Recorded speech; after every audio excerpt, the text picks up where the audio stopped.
today I'm here with Jeremy Dang. Thanks for joining. You are the co-founder of Yuka, a platform which automates TikTok Shop affiliate outreach.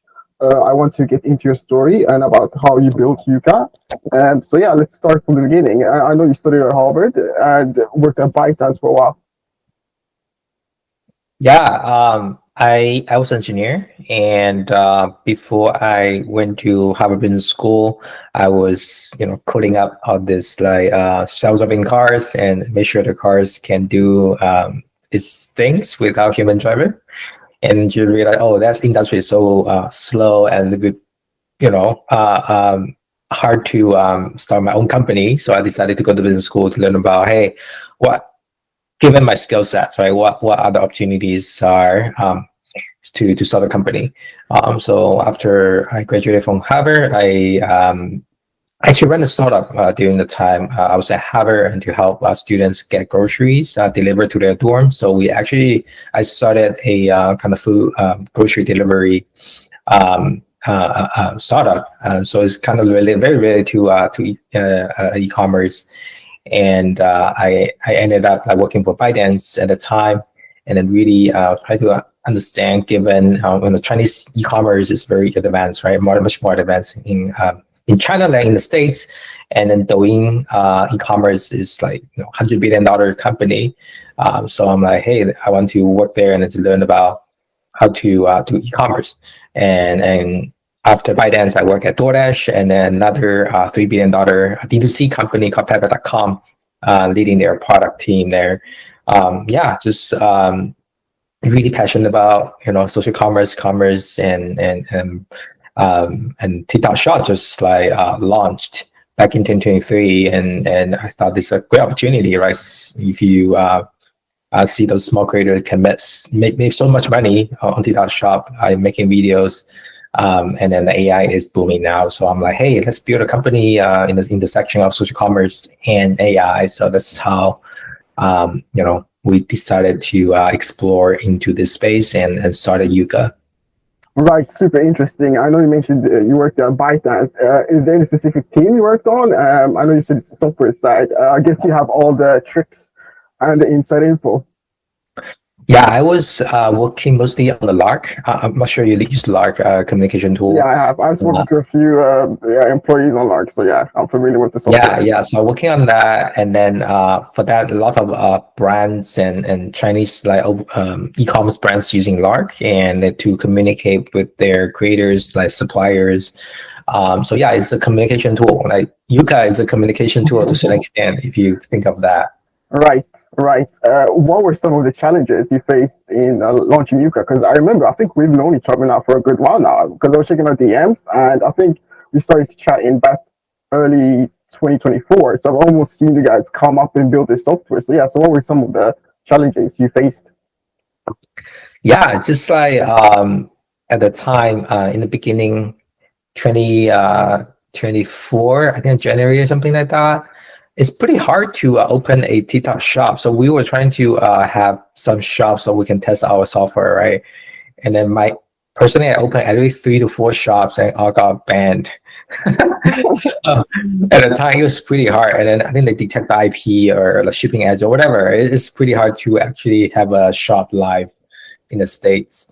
Although I'm a resident in the States, it's still hard. Like you can imagine like how hard is it for anyone in China or overseas, right, to open a shop.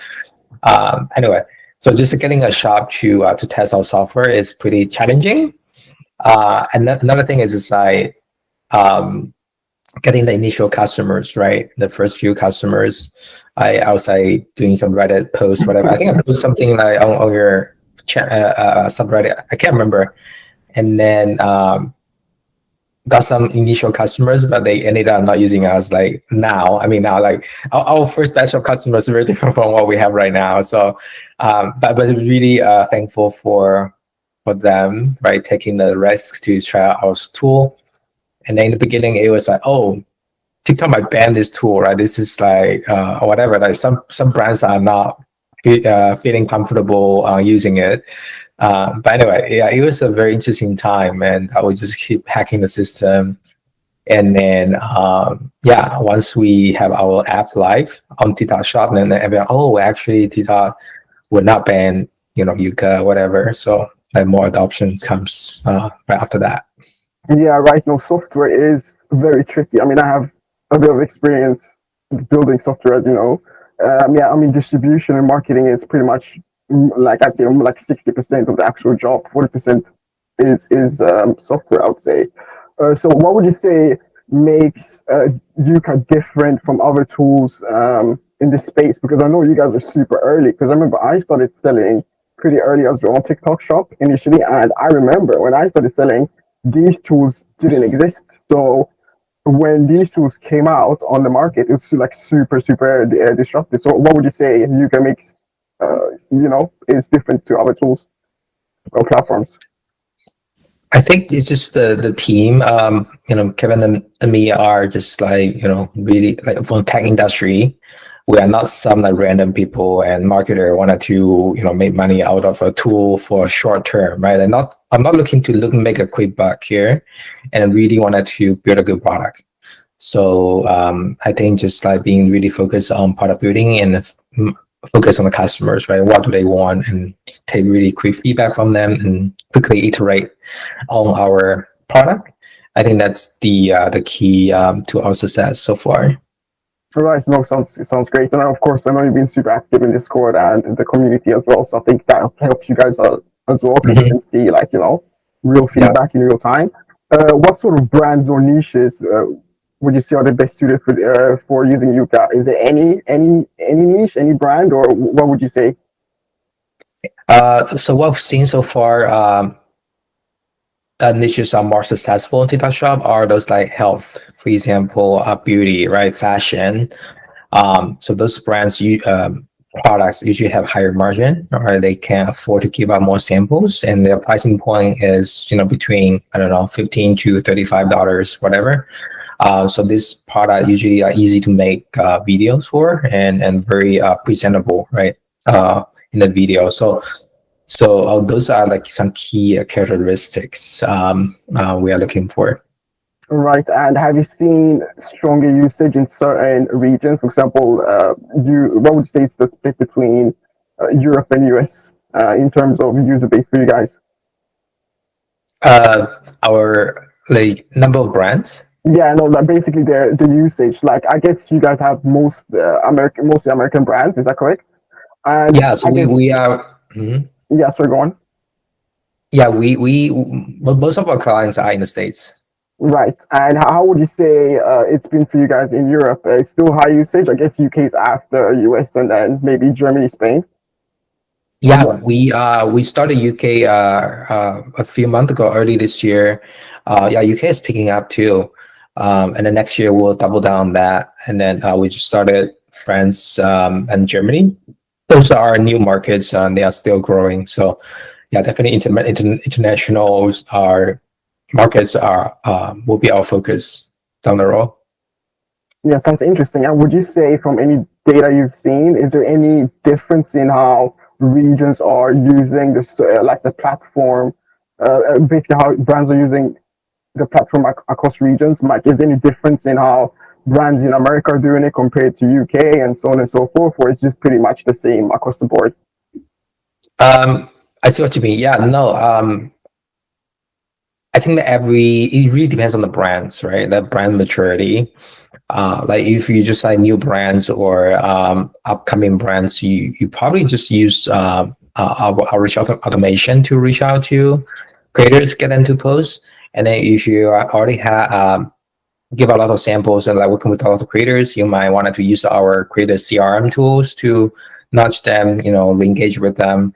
So I think I would probably not think of from the region perspective. I think that it's more from the brand's life cycle on TikTok Shop, right? In the beginning, they just need more creators, right? They need to do outreach a lot more, and then later on, they wanted to do engagement and get those creators to post whatever, and then third stage maybe build their own community, right? So it's just really on depends on the maturity of the brand, and yeah. Right, no, that makes sense. And what would you say then is the ideal customer profile? Let's say there's a brand is watching this right now and they want to start Yuka. Do you, even if they're brand new, if they're a brand new brand, do you still recommend they use Yuka, or do you wait, or should they wait uh, for until they're a bit more mature on the platform? Yeah, if you're the brand new brand, the goal is to get samples out, get the videos out, right? And then our tool could help you to reach out to creators, even if it's limited, right, based on your GMV. But you can use our creator marketplace to order videos, like do this like pay to play type of model to get those videos out from our L3, L4, L5 creators. So yeah, that's another way for you to jumpstart your program, and then you can use partners like Celico and other partners of Yuka to actually get reviews, get different things to help you to jumpstart your program. Right. Following up on that, I know you just mentioned you had a marketplace. I know we discussed this earlier, I guess, in DMs. So, I mean, how do you vet these creators? Because I think that's a huge thing now, ever since you guys pretty much came on the scene and changed the game. We had, I think there's been a shift in that creators are now demanding more. I know there's a few good brands are actually gamifying the system now. So what would you say? How are you vetting these guys, and what would you say people should look out for when selecting creators? Yeah, so we have a creator marketplace where creators will apply for different brand campaigns using their own rate. So if you say, hey, my budget per video is $30 to $50, some creator might, apply for 30 videos per video, dollars per videos. Some better creators might, say, I want $60 per video, right? And then once brands see those creators' application, it's really important to look at their average video views, right? Like what kind of product they've sold before, and then some of the important metrics like fulfillment rate, that kind of stuff. Yeah, so it's really important for brands to vet those creators if you wanted to pay them to post. Right, no, makes sense. And does Yuka have any interesting upcoming features? I know you guys slightly expanded a bit to IG. Is that correct? A database on Uh, IG. we have a Amazon Halo effects measurement tool, so you can look at Amazon sales lift attributed to TikTok Shop views. So it's very important for like Amazon sellers who are also selling on TikTok Shop, where you can see, hey, on TikTok Shop, it's not just a sales channel; it's also a marketing channel, right? All the views are translated into some sort of lift on your Amazon sales. Those like halo effects, spillover effects could be significant once you cross, let's say, 100K, right? We've seen a 15 to 35% increase in sales on Amazon. So yeah, that is a very important thing for any brand to actually use to measure if you're on Amazon, on both Amazon and TikTok Shop. Right. And where do you see TikTok Shop heading over the next year or so? Because obviously the platform now is pretty mature. Obviously, it's gone through a lot of things with Trump and so and whatnot. But obviously, that's solved now. So where do you think and see the platform is going to head for next year? Next year, definitely, they will continue to expand internationally. Like in a more mature market like US, they will definitely want to get more mainstream US brands like enterprise brands like those good brands into the platform. And then TikTok definitely wanted to see with this bigger brand whether they can like go out market, right? Not just selling like Shimu type of product, but like have more quality type of feeling there. But yeah, this is I would say definitely from TikTok Shop perspective, they wanted to potentially compete with Amazon, right? Like and see how that's gonna pan out. Makes sense. And the last final question: if you could give one piece of advice to TikTok Shop brands owners entering the space, what would it be? Yeah, if you're not ready to invest, just don't do it. If you wanted to do it, make sure you prepare for at least 3 to 6 month investment into this platform, and then that will give you much better return. If you're like 1 foot in, 1 foot out, it's probably not a good channel for you yet. So yeah, either don't do it, or if you do it, just 100% invest into this platform, and then that will yield much better return. No, that makes sense. And for any brands, does Yuka offer any full end-to-end services? Uh, For when it comes to like affiliates or similar, or is it just strictly the platform? we just provide the platform. We don't have many servers. If you wanted to look for any agencies or consultant to help you manage your shop, we can help recommend our partners to you. We don't do agency management service right now.